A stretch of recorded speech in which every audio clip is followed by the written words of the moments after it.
Hi guys, how are you? Tell me if you can hear me, if you can see me. I want to make sure we're live. Let's see. Mm-mm-mm. Okay, very good. I see that people are already on. How are you, everybody? Happy month of Pisces.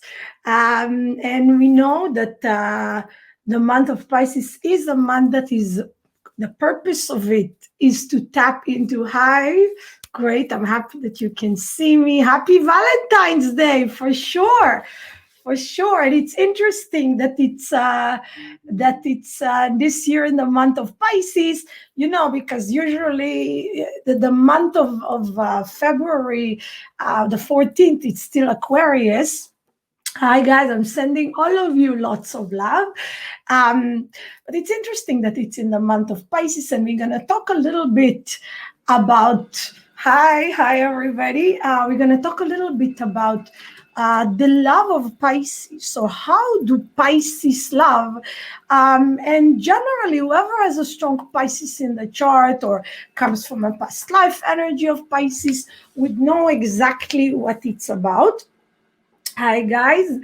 One of the things that we need to know is that the Pisces, because it's the last sign of the zodiac, it's basically by the ability of the sign can be the most elevated spiritually.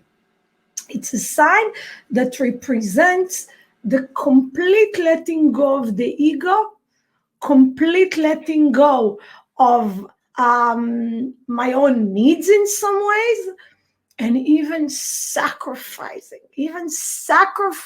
myself for the loved one. Now, we all can understand where it can be an issue, right?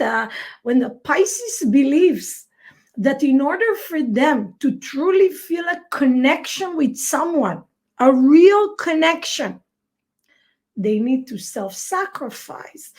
It's a little bit of an issue because they will give up even their own happiness, their own identity, and many times even be in the place of the victim. Okay, so that generally it's an important thing for us to understand that sacrifice is good when it's the sacrifice of the ego. If I'm saying, no, I'm right, it has to be my way. And there, I'm like, no, I need to sacrifice right now my ego. It's one thing. But if I say no, for the person that I love, I need to sacrifice my needs, my happiness. This is where the Pisces can fall. And all of us need to really look where in our lives we choose to sacrifice things that we shouldn't sacrifice. This is a month that we need to really look inside and say, what do I sacrifice that I'm not really supposed to sacrifice? Even if it comes to work, even if it comes to, of course, relationships with people, all people in our lives. How much do I sacrifice myself in the situation, my values, my real identity? Okay, so this is a good month to start looking into that stuff. Hi, I see Pisces here. Hi, guys. Thank you so much for being here, and thank you for commenting. And it's a pleasure to be with you guys. I want to start by talking a little bit about the side of the Pisces that we can all actually connect to in this month. And it's the oneness. It's the unity. We need to know that when Pisces, whoever knows a Pisces or whoever is a Pisces, when they come to the world, there are people that don't have boundaries. They love everybody. They want to give everybody. They feel everybody's pain. Like if somebody else is in pain, they feel it as if it's their own pain. Now, in the spiritual world, one of the things that we talk about is the ability to really feel the other person. The ability to truly, if somebody's in pain, to be able to be in their shoes, to feel them and to care about them. Sometimes we can think that to feel somebody's pain means to take it upon ourselves. Oh, I feel so bad for this person. It's horrible. I can't let go of it. You know, my daughter is a Pisces, and I remember when we used to walk, you know, in the streets of Manhattan, I would walk with her, and there would be homeless people in the streets when she was very young. She wouldn't be able to rest after she saw homeless people. Like, she would like, what can we do for them? The whole day after. Why? Because when they see pain, they take it upon themselves. And yes, there's a part of it that is so elevated when you're able to really feel somebody else. But the work of the Pisces, and whoever has Pisces in their chart, is to learn, wait, I feel the pain, but I don't need to take it. I don't need to make it my pain. I don't need to get so much into it that I can't function. A lot of times what happens to all of us when we feel pain of others or pain of ourselves, it's the nature of the person is not to want to feel pain, right? Like, we don't want it. But what happens when we take it and we let it dwell? We let it be inside of us. We always have to ask, how does it serve me? How does it serve me? How does it serve me to look like I'm in pain, to deal with pain? What am I getting out of it? Sometimes the Pisces, hi, good morning, everybody, good afternoon. Many times the Pisces will be in a situation that when they feel the pain, it's almost like it makes them feel that because of the pain, you know, I'm in pain. So can you love me? Can you feel good about me? Can even you feel sorry for me? But it's not feel sorry like, oh, it's like somewhere the need of the Pisces. All of us need love. But many times the Pisces will take upon themselves pain and even suffering to look like, you know, I'm the good person here. I'm the victim. Feel for me. Love me. Right? Almost from the weak place to deserve love. And we all this month need to look, all of us, not only Pisces, where in our lives somewhere we think that in order for us to deserve love or attention or respect, we need to be in the place of the victim, the person that suffers. Where are we afraid to take power in our lives? Because maybe somewhere we feel that a person that is too powerful maybe is not going to get the love or the attention. Pisces is a sign that came to build in this lifetime confidence. But if I believe that in order for me to be loved, I need to be the one that is the weak and the victim. Now, why? We have to understand. It's never about us and people. Even though it seems to us like that, at the end of the day, it's always about the relationship between us and the Creator. Always. The fact that we translate it to people's relationship, it's because that's the immediate thing that is happening for us. That's what we see. That's what we hear. That's what we feel. At the end of the day, we need to check where we have a belief that in order for me to be loved by the Creator, to be connected to the Creator, which then, of course, goes to be connected to my parent, to be connected to my child, to be connected to my loved one. It's Valentine's Day today. I need to be in the victim place, or I need to be in the sacrificer place.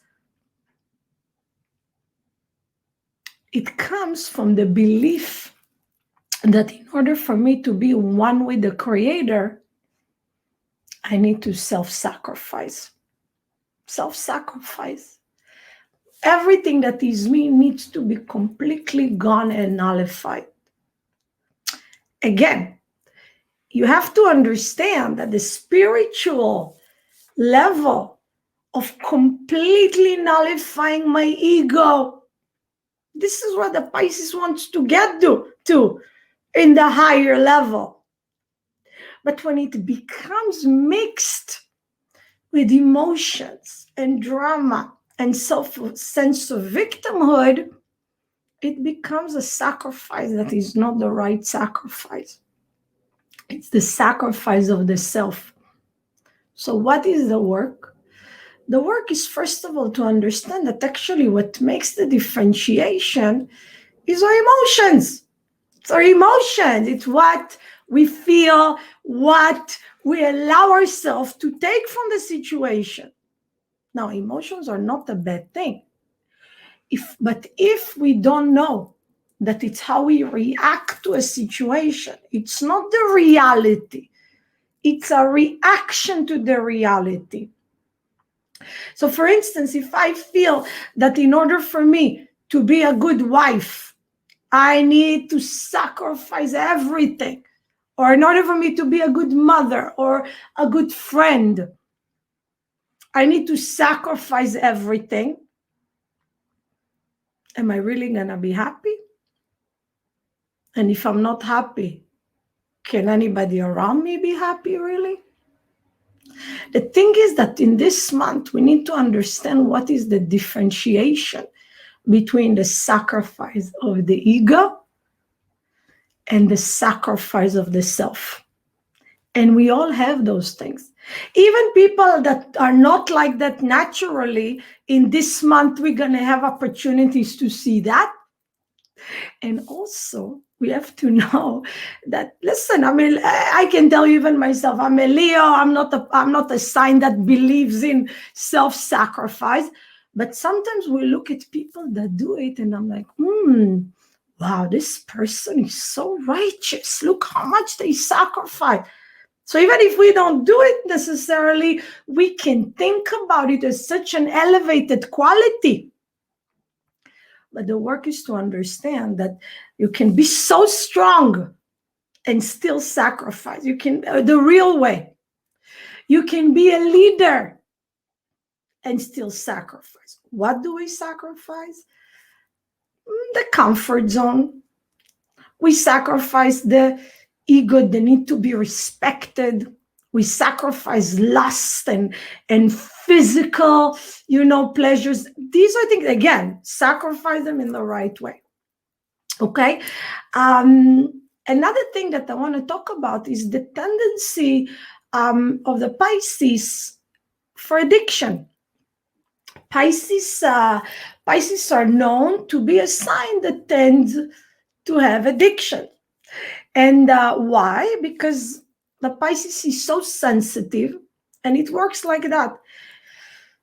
They feel everything. It's so strong that in order for them not to feel, because when they feel it's a very, very intense pain, they want to move away from it. They don't want to deal with it. So many times they'll have an addiction side in their personality. Addiction can be anything. It can be to people. It can be to, of course, substance, food, binging on TV, right? There are all people that get addicted to work even. I'm just going to work so I don't have to deal with things. But the work of the Pisces and all of us in this month is to see where do I escape And why do I escape from it first? Why do I escape? What is the problem there? Many times when the emotion is so strong and we don't want to feel, we're going to escape. So what do we need to do? A few things. One is, why am I doing? Let's say I have an addiction to sugar, okay? And whenever I feel a little bit down or a little bit sad or a little bit vacant, I'm going to the fridge. The first thing is that I need to ask, wait, why are you going to the fridge right now? Why are you going there? Because I'm tired or I'm low or I need something to uplift me. Okay, great. Don't tell yourself no. It's not about that. It's about first understanding what I'm doing. Then, okay, so right now I'm in a lower point. Do I really think that eating the cake is going to make me happy? Now, yeah, while I'm eating it, I'm pretty sure I'm going to feel amazing, right? But after, probably not. Just to look, not to say no. You can't say no. You need to understand what's happening. If we say no, I'm okay, or I shouldn't do, I'm going against it. We need to go into the pain or into the situation and understand what's going on. So actually, I want to eat now because I'm tired or because I'm low or because whatever reason it is, somebody wasn't nice to me today. After, I'm saying to myself, so what I really need is to feel better, to feel more confident, to feel happier. How can I do it? How can I do it the right way? The cake is there. It's not going anywhere.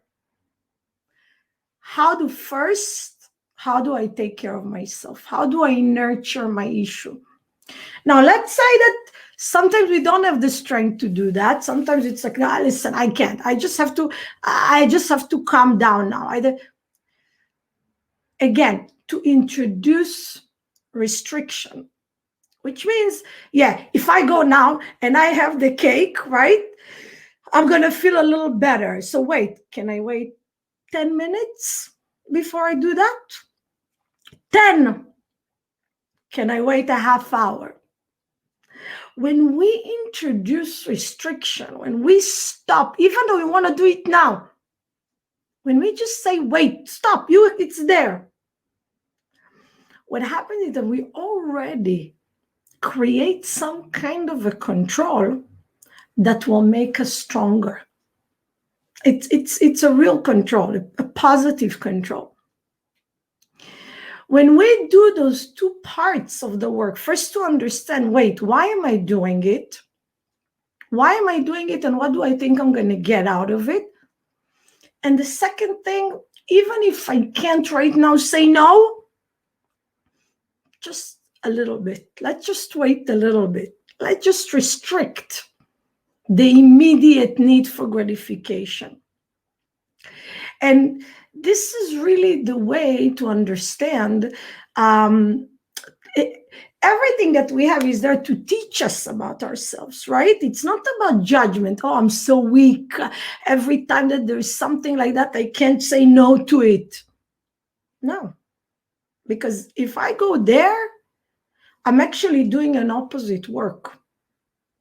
A person that is in self-judgment about anything in their lives, if it's an addiction, if it's any self-judgment, by the way, any feeling that I'm not good enough or something different about me or something is weird with me or I'm not okay, I'm not behaving okay, or whatever we look at ourselves, whenever we look at ourselves in a bad way, this month is a good month to stop it, to stop.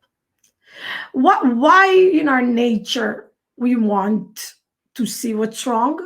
Because at the end of the day, we're here to advance, to develop. So if I want to develop, I need to see what's wrong with me. But again, when the emotion goes into it, the negative emotion, the judgment, the feeling of like giving myself, on the head, I miss the purpose. I can't grow from it. Never. If I really want to grow, I need to learn how to see the things that I need to work on. I know it's a lot to ask, but with love. With love. If I beat myself up, it's never going to be a good thing. So this is a month to start loving. Also, the things about us that are not amazing. Accepting ourselves as a perfect whole. Perfect whole? That yes, as long as we're on earth, and guys, like we have to understand, nobody that is on earth, even the most righteous person you know, if they're here, they have a lot to work on. They're here, there's work. And the same about us.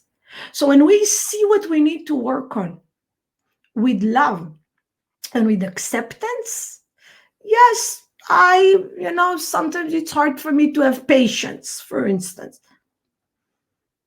Okay, so if I learn to say, okay, so you have a patience issues, and a little almost to laugh at it instead of taking it the wrong way. Like to be a little bit more jokey about yourself with yourself will definitely lighten things up. Yeah, again, you have to be stuck in traffic because you don't have patience, right? So, humor is always a good thing, I believe. Always a good thing, never a bad thing to make a joke out of something, especially not about other people in a way that is offensive, of course, but us to ourselves. I want to talk about, I want to see if anybody wrote any questions. The confidence, yes, building confidence, which is really, as I said before, it's really a very, very good thing for us to work on this month. What is confidence? What is confidence?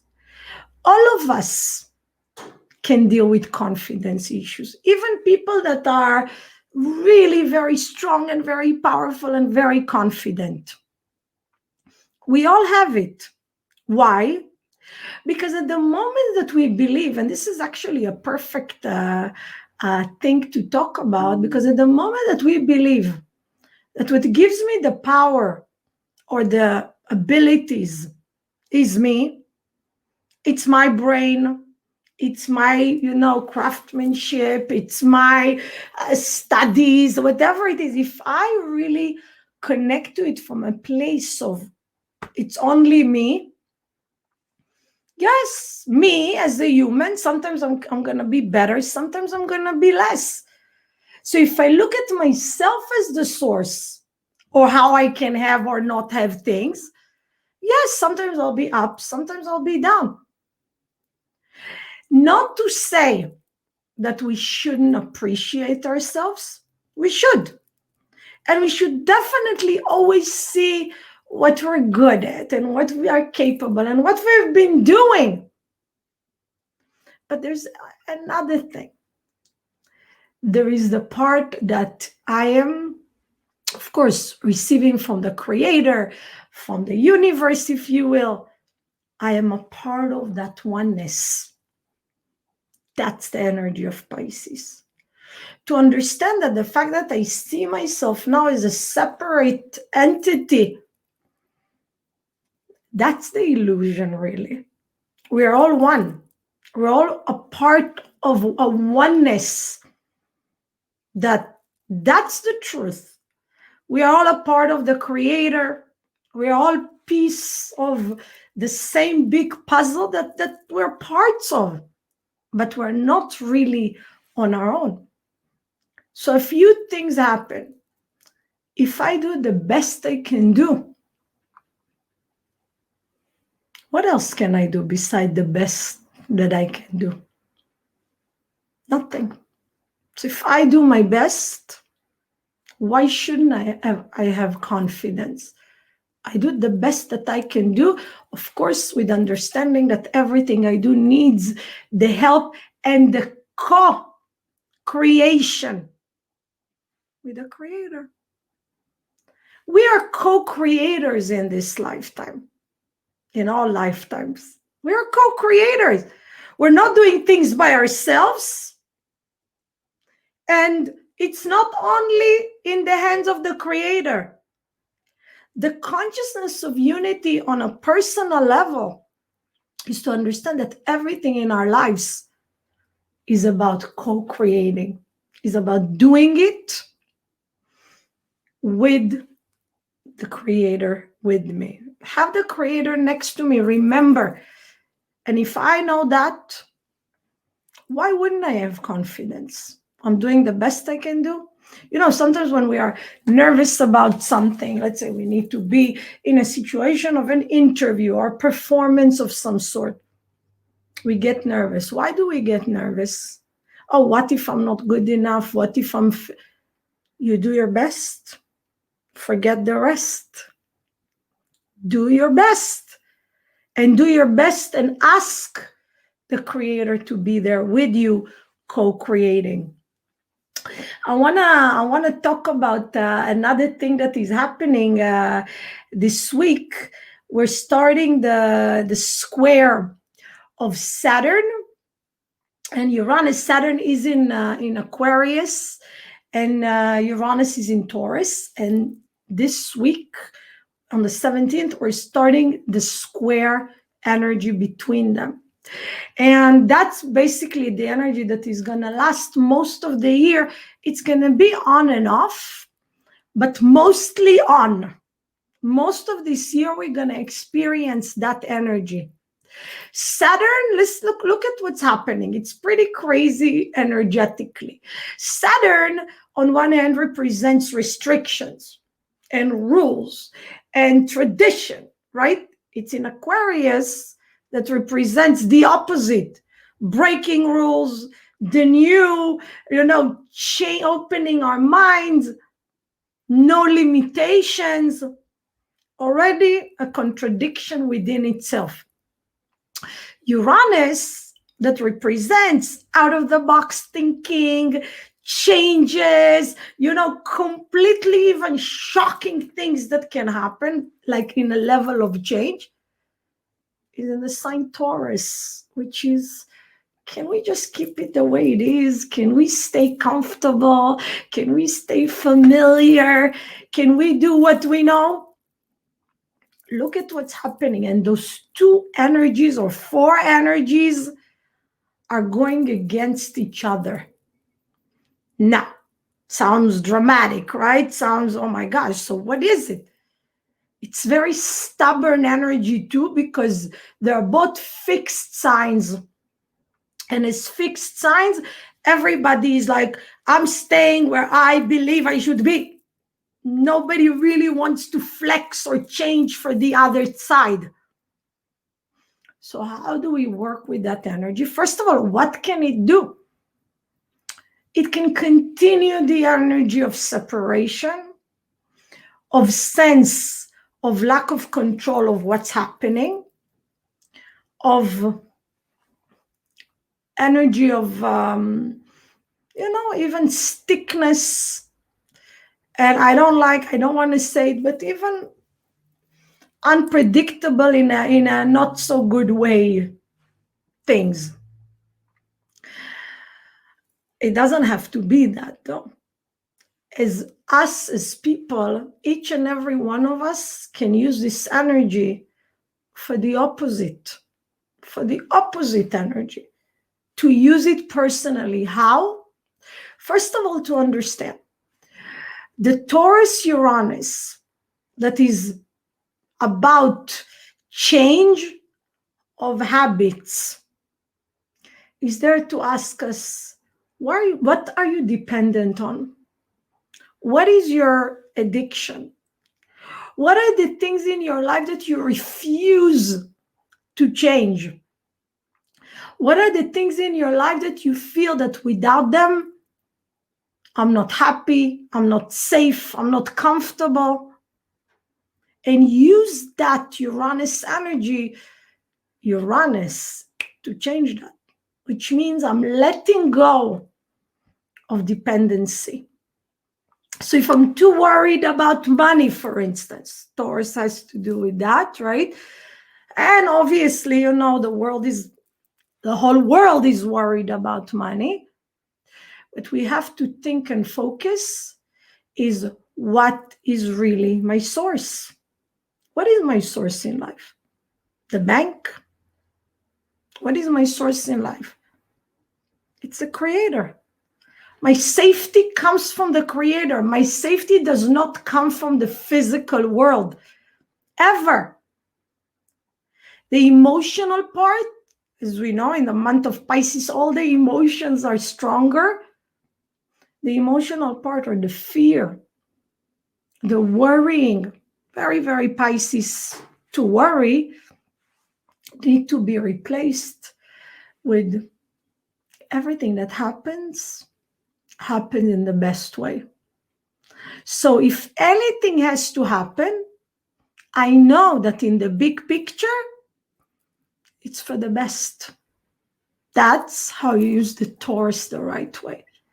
The understanding that at the end of the day, everything is for the best. Now, the fact that Saturn in Aquarius creates that, you know, that aspect, Saturn in the conventional astrology, in the ancient astrology, is the co-ruler. It's known to be the co-ruler of Aquarius, which means that we can look at it as a very strong place. What does it mean? Aquarius is no limitations, no rules. Are you going to give me rules? I'm not going to do any rules. Oh, you want to tell me what to do? I'll do opposite. That's the Aquarius energy. But Saturn comes and says, wait, it's great to be out of the box and to think unlimited. But Saturn also creates the ability for discipline. Saturn creates the ability to manifest, because the Aquarius energy can be very great ideas and yes, let's do this. But when it comes to manifestation, so the Saturn here helps us with that. So if we use the energy of the Aquarius and Uranus with the understanding that things can be changed.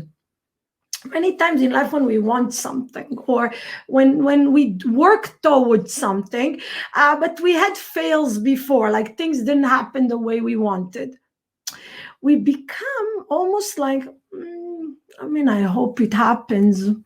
I hope this time it's going to happen for me. No, why? It will happen. Now we have the energy of the Aquarius and the Uranus, and both manifestors, Saturn and Taurus. Our ideas can be manifested. But if we rely on the past or how it happened before, or we want to protect ourselves from the sense of failure, I don't want to hope too much. What if I fail? That's emotion, an emotion that we want to remove. The work right now is to know that if I do things with the consciousness of the grand good, Aquarius and Uranus and Saturn in a big picture too, and I do it really with discipline, with perseverance, with focus, there's nothing that I can't do. But if I use all that combination for fear, for limitation, for feeling if it can go bad, it's gonna go. No. Why? Certainty. This is the energy that we need to tap into.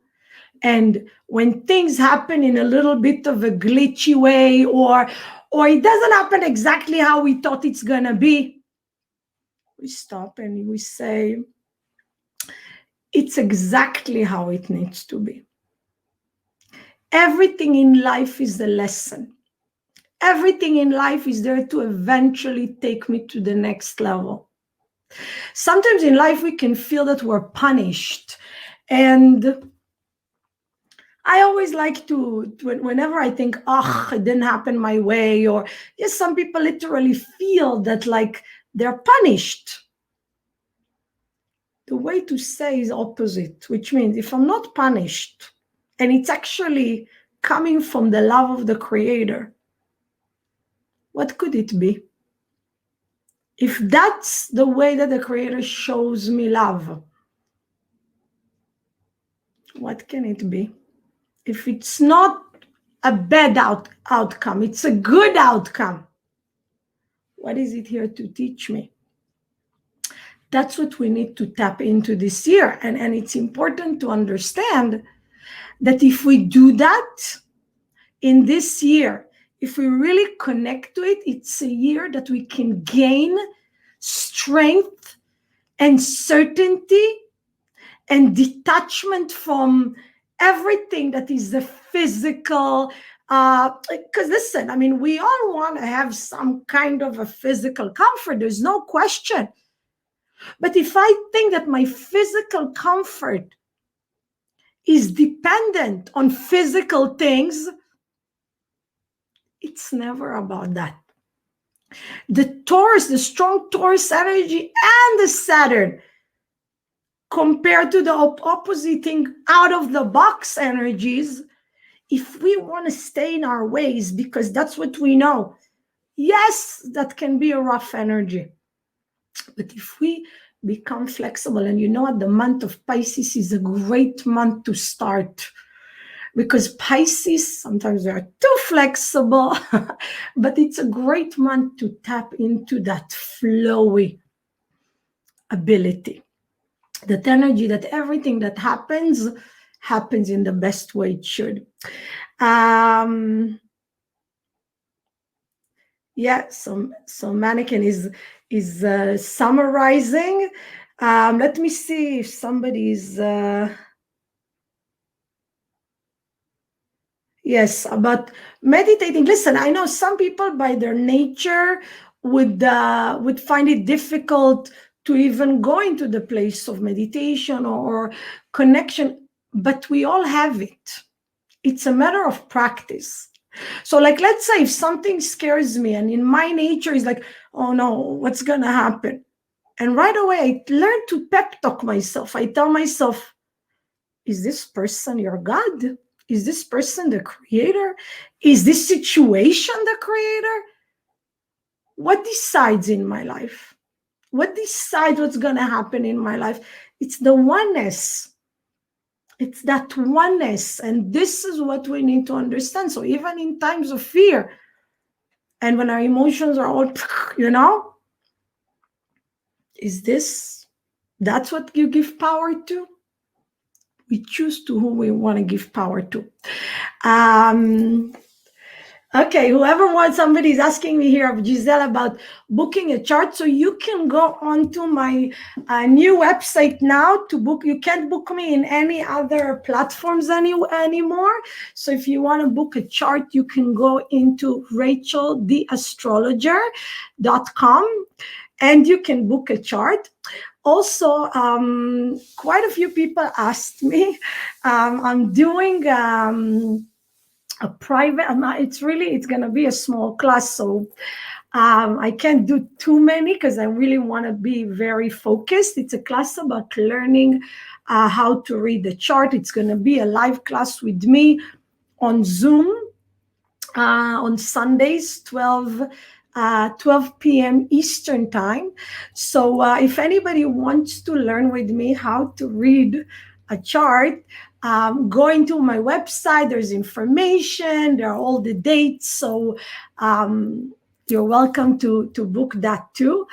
And I think that's it. One of the things that I just wanted to say is that this is the energy that we want to tap into is allowing the change, because those two energies are change versus what I'm used to, right? Now, some things that I'm used to are good. I don't have to change everything.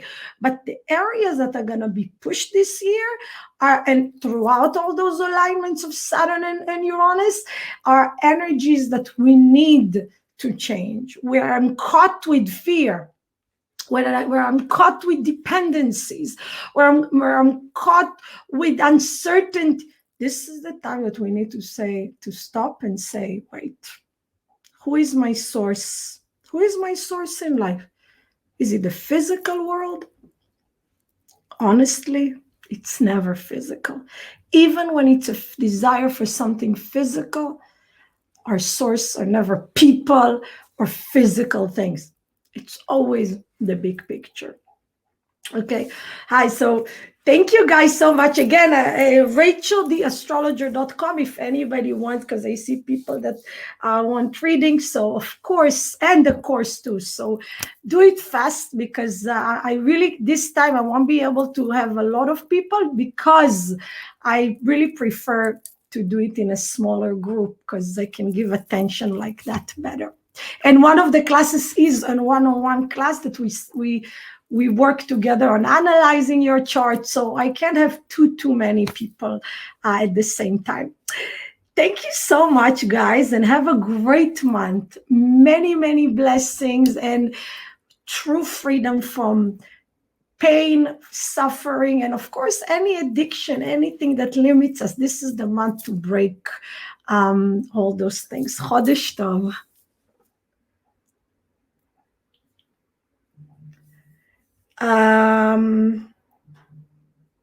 I don't understand the question about the chart, but the chart, if people asking me if they did a chart long time ago, yes. I mean, you need to refresh it like some people do every 6 months, some people do every year. So yeah, 2016 is a little, yeah, you can definitely do another session. It's you're ready for that. Thank you, guys.